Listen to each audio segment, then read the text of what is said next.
Assalamualaikum warahmatullahi wabarakatuh. Perkenalkan, kami dari kelompok 1 yang beranggotakan yang pertama, Rifma Logista Pangestuti dengan nomor NIM 1119013333. Yang kedua, Mutiara Rengganis dengan nomor NIM 11201547. Yang ketiga, Mita Kurniasari dengan nomor NIM 11201599. Yang keempat, Rani Haryati dengan nomor NIM 11201620. Yang kelima, Kavita Risa Herawati dengan nomor NIM 11201639 yang akan membahas tentang Enterprise Resource Planning. Nah, langsung saja akan kita bahas apa ERP itu. ERP adalah singkatan dari Enterprise Resource Planning, yaitu paket sistem atau software yang digunakan untuk mengelola dan mengoperasikan berbagai aktivitas operasional perusahaan. Nah, operasional itu misalnya pengelolaan keuangan, pengadaan, produksi, distribusi, kemudian proyek, dan lain sebagainya. Nah, memang dulu ERP lebih dikenal di kalangan perusahaan-perusahaan besar, tetapi kini sudah populer di kalangan UKM. Nah, karena sistem ini terintegrasi, sehingga informasi akan real-time setiap divisi, sehingga dapat membantu dalam pengambilan keputusan, serta meminimalisir terjadinya redundansi data. Nah, selanjutnya yang akan kita bahas adalah syarat ERP. Syarat ERP adalah integrasi. Integrasi yang dimaksud menggabungkan berbagai kebutuhan pada satu software dalam logical database, sehingga memudahkan semua departemen, berbagai informasi dan komunikasi. Tujuan dan peranan ERP dalam organisasi. Yang pertama yaitu mengkoordinasikan bisnis organisasi secara lengkap dan menyeluruh. Yang kedua yaitu menjadikan perangkat lunak atau software untuk yang pertama mengotomatisasi dan integrasi banyak proses bisnis. Yang kedua yaitu membagi database yang umum dan praktek bisnis melalui enterprise. Yang ketiga yaitu menghasilkan informasi yang real time. Yang keempat, memungkinkan perpaduan proses transaksi dan kegiatan perencanaan. Manfaat ERP. Manfaat ERP bagi perusahaan yaitu yang pertama, integrasi data keuangan. Untuk mengintegrasikan data keuangan sehingga top manajemen bisa melihat dan mengontrol kinerja keuangan perusahaan dengan lebih baik. Yang kedua yaitu standarisasi proses operasi. Menstandarkan proses operasi melalui implementasi best practice sehingga terjadi peningkatan produktivitas, penurunan inefisiensi, dan peningkatan kualitas produk.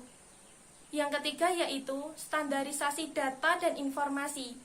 Menstandarkan data dan informasi melalui keseragaman pelaporan, terutama untuk perusahaan besar yang biasanya terdiri dari bisnis unit dengan jumlah dan jenis bisnis yang berbeda-beda. Evolusi sistem ERP. Sistem ERP mengalami beberapa tahap evolusi. Yang pertama yaitu Material Requirement Planning atau MRP pada tahun 1960-an, yang merupakan cikal bakal terbentuknya ERP dengan menggunakan konsep perencanaan kebutuhan material perusahaan. Area fungsionalnya meliputi inventory management dan production. Untuk tahap kedua yaitu closed loop MRP pada tahun 1970-an, yang merupakan sederet fungsi yang tidak hanya sebatas MRP saja, melainkan bisa juga sebagai alat bantu dalam penyelesaian suatu masalah, atau bisa juga digunakan untuk merubah maupun menggantikan rencana jika diperlukan. Area fungsionalnya meliputi inventory management, kemudian production, dan juga engineering. Untuk tahap ketiga yaitu Manufacturing Research Planning atau MRP2 pada tahun 1980-an, yang merupakan perkembangan dari closed loop MRP dengan menambahkan 3 elemen utama seperti perencanaan penjualan dan operasi, kemudian antarmuka keuangan, dan juga simulasi analisis dari kebutuhan yang diperlukan. Area fungsionalnya meliputi inventory management, production, engineering, finance, dan juga human resource management. Untuk tahap keempat yaitu enterprise research planning pada tahun 1990-an yang merupakan perluasan dari MRP 2, di mana perluasan tersebut terdapat pada beberapa proses bisnis seperti integrasi keuangan, rantai pasok, lintas batas fungsi organisasi dan perusahaan, sehingga akan memudahkan proses bisnis perusahaan tersebut. Area fungsionalnya meliputi inventory management, production, engineering, finance, human resource management, dan juga delivery. Untuk tahap kelima atau tahap terakhir yaitu Extends ERP atau ERP 2 pada tahun 2000-an yang merupakan penyempurnaan dari ERP sebelumnya. Area fungsionalnya pun semakin luas, yaitu mulai dari inventory management hingga customer support. Komponen ERP. Komponen software ERP terbagi atas modul utama yaitu modul operasi, terdiri atas penyediaan barang umum, penjualan dan distribusi produk, pengelolaan material, pelaksanaan logistik, pengelolaan kuantitas, perawatan gedung, pelayanan pelanggan, perencanaan dan pengendalian produksi, sistem pembangunan dan pengelolaan. Untuk modul pendukung mencakup modul akuntansi dan keuangan serta modul sumber daya manusia.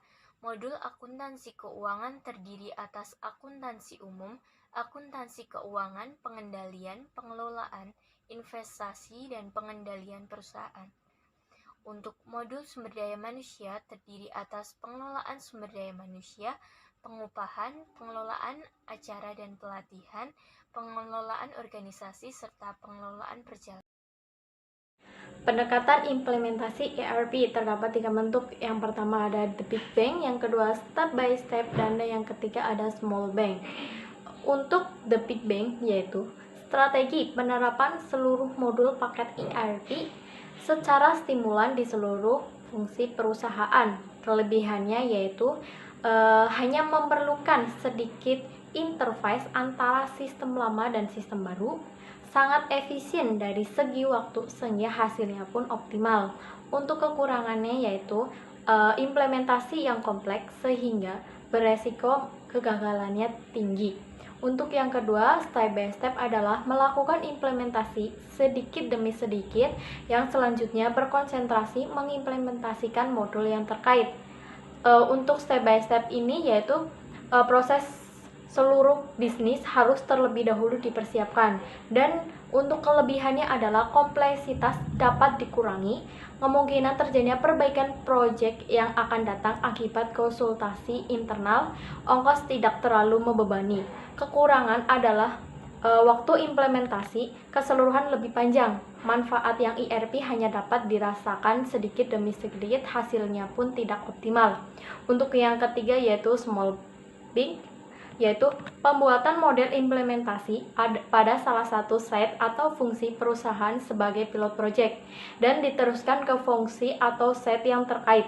Kelebihannya yaitu biaya lebih rendah, kompleksitas berkurang. Sedangkan untuk kekurangannya yaitu membutuhkan banyak kostumisasi akibat adanya operasi spesifik.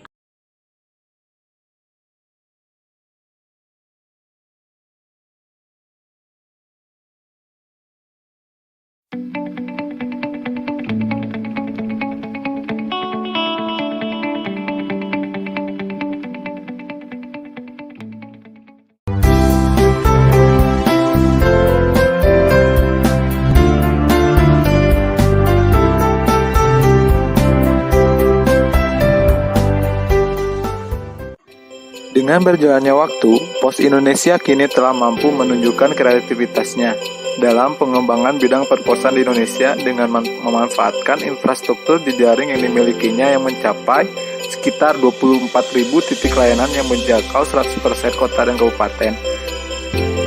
Seiring dengan perkembangan informasi, komunikasi, dan teknologi, Jejaring Pos Indonesia sudah memiliki lebih dari 3.800 kantor pos online, serta dilengkapi elektronik mobile pos di beberapa kota besar. Semua titik merupakan rantai yang terhubung satu sama lain secara solid dan terintegrasi. Sistem kode pos diciptakan untuk mempermudah proses kiriman pos, di mana tiap jengkal daerah di Indonesia mampu diidentifikasi dengan akurat. Implementasi ERP atau Enterprise Resource Planning PT Pos Indonesia merupakan bagian dari strategi penguatan internal bisnis perusahaan yang sangat penting. Pilihan investasi ERP ini dikarenakan adanya dorongan dari lingkungan internal maupun eksternal.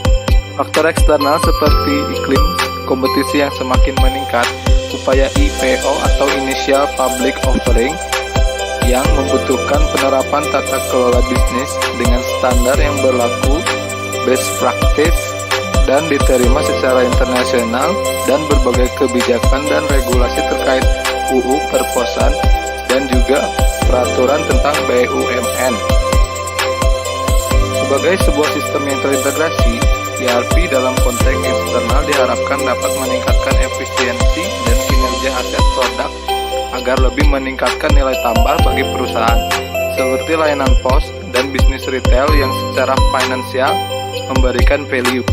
Dalam tahap inisiasi, implementasi ERP dilakukan secara bertahap, dimulai dengan modul SAP FICO atau Financial Controlling dengan memperhatikan kesiapan infrastruktur dan pengembangan aplikasi-aplikasi existing atau in-house development agar nantinya dapat diintegrasikan dengan base data ERP.